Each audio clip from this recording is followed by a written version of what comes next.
બંને ઉમેદવારોને જંગી બહુમતીથી વિજય બનાવવા માટે આજે અમે અપીલ કરવા આવ્યા છીએ। કોંગ્રેસને હવે ઉમેદવારી નથી મળતા, કોંગ્રેસમાં કોઈ લડવા માંગતું નથી, એટલે એને આક્ષેપો કરવા સિવાય બીજું કાંઈ છે નહીં। તો મારે પૂર્વ સાંસદને કહેવું છે કે ધોરાજી, ઉપલેટા, જેતપુર આ તમામ તાલુકાઓની અંદર પૂરતા ઉમેદવારો અમે રાખ્યા છે।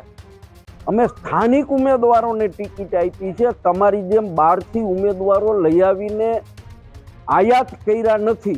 આખો વિડીયો જોતા પહેલા હજુ પણ અમારી ચેનલને સબસ્ક્રાઇબ નથી કરી તો યુટ્યુબ પર સબસ્ક્રાઇબ કરો અને ફેસબુક અને ઇન્સ્ટાગ્રામ પર ફોલો કરો।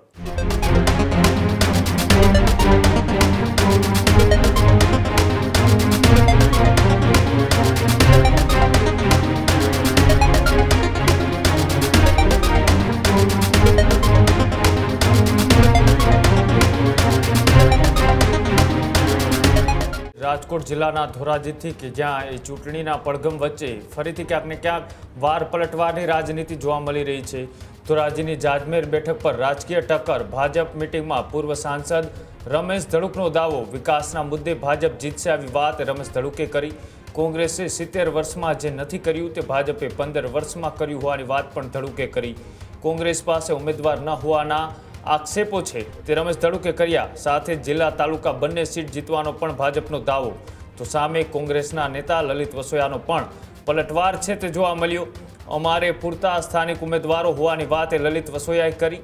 ભાજપ તમામ સીટ પર લડી બતાવે આવી વાત એ વસોયા કરી છે। ત્યારે ભાજપને 6 બેઠક ઉપર ઉમેદવાર મળ્યા ન હોવાની વાત વસોયાએ કરી છે। એટલે કે ધોરાજીની અંદર ભાજપ અને કોંગ્રેસના દિગ્ગજ નેતાઓ વચ્ચે એ ટકરાવ જોવા મળી રહ્યો છે। વાર પલટવારની રાજનીતિ જોવા મળી રહી છે। રમેશ ધડુકે ભારતીય જનતા પાર્ટીના વિકાસના નામે લોકો મત આપશે તેવી વાત કરી તો સામે એ પૂર્વ ધારાસભ્ય કોંગ્રેસના લલિત વસોયાએ પણ પલટવાર કરતા શું કહ્યું આવો બંને જોઈએ। આજે જાંજમેર ખાતે જિલ્લા પંચાયતના ઉમેદવાર અને તાલુકા પંચાયતના ઉમેદવાર બેનસી, જિલ્લા પંચાયતના ઉમેદવાર બેનસી પારુલબેન, તાલુકા પંચાયતના ઉમેદવાર બેનસી ખીમીબેન કટારાની આજે ચૂંટણીનો મિટિંગ રાખવામાં આવી હતી અને એમાં બંને ઉમેદવારોને જંગી બહુમતીથી વિજય બનાવવા માટે આજે અમે અપીલ કરવા આવ્યા છીએ અને લોકોમાં ખૂબ સારો ઉત્સાહ છે ભારતીય જનતા પાર્ટી તરફ।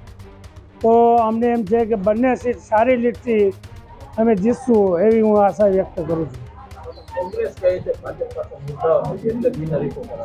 કોંગ્રેસને હવે ઉમેદવારી નથી મળતા, કોંગ્રેસમાં કોઈ લડવા માંગતું નથી, એટલે એને આક્ષેપો કરવા સિવાય બીજું કાંઈ છે નહીં।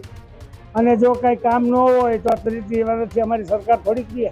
સ્થાનિક સ્વરાજ્યની ચૂંટણીમાં અમારા વિસ્તારના એક ગામની અંદર લોકસંપર્ક ઉમેદવારોને સાથે રાખીને હું કરી રહ્યો છું। લોકોનો અદ્ભુતપૂર્વ સાથ સહકાર મળી રહ્યો છે। ભારતીય જનતા પાર્ટીના પૂર્વ સાંસદ જો એમ કહેતા હોય કે કોંગ્રેસને પૂરતા ઉમેદવાર નથી મળતા તો મારે પૂર્વ સાંસદને કહેવું છે કે ધોરાજી, ઉપલેટા, જેતપુર આ તમામ તાલુકાઓની અંદર પૂરતા ઉમેદવારો અમે રાખ્યા છે। અમે સ્થાનિક ઉમેદવારોને ટિકિટ આપી છે। તમારી જેમ બહારથી ઉમેદવારો લઈ આવીને આયાત કર્યા નથી। એટલે તમે ખોટા બણગાવ મારવાની વાત રહેવા દો। અને માનનીય રમેશભાઈ, આપને યાદ કરાવું કે ધોરાજી નગરપાલિકાની ચૂંટણીમાં મેં તમને અગાઉ ચેલેન્જ મારી હતી કે તમારામાં તાકાત હોય તો ધોરાજીમાં પૂરતા ઉમેદવાર ઊભા રાખીને દેખાડો। છતાંય તમે 30 જ ઉમેદવાર 36માંથી રાખી શક્યા હતા, 6 ઉમેદવારો તમને નથી મળ્યા।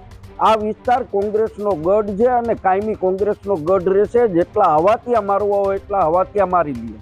લલિતભાઈ, રમેશભાઈ એવું કહી રહ્યા છે કે વિકાસના કામે કોંગ્રેસ મત માંગી રહી, ભાજપ મત માંગી રહી છે, તો ભાજપને અન્ય પક્ષના ઉમેદવારોને ફોર્મ પાછા ખેંચવાની કેમ ફરજ પડી?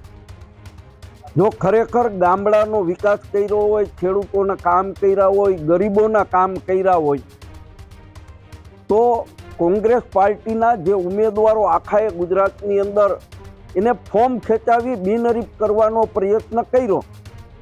જો પ્રજાની અંદર તમારી લોકચાહના હોય તો ચૂંટણી થવા દો ને, મેદાનમાં આવીને મત માગો। ગામડાઓની અંદર ભાજપના ઉમેદવારોને કરવા નથી દેતા।